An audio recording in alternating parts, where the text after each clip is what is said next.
अस्सलाम वालेकुम, welcome to my YouTube channel.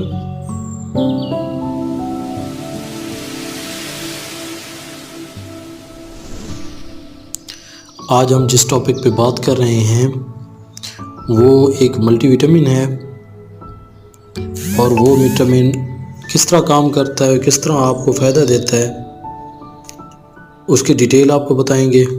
उसके जितने फ़वाइद हैं वो आपको बताएंगे, उसके जितने नुकसानात हैं उसके बारे में आपको थोड़ी सी तफसील बताएंगे।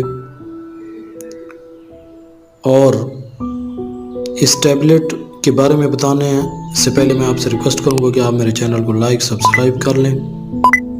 आज हम जिस टैबलेट के बारे में मालूमात आपको दे रहे हैं वो है सर्बेक्स जी। सर्बेक्स जी एक मल्टीविटामिन टैबलेट है जो विटामिन्स और मिनरल्स के साथ साथ आयरन, जिंक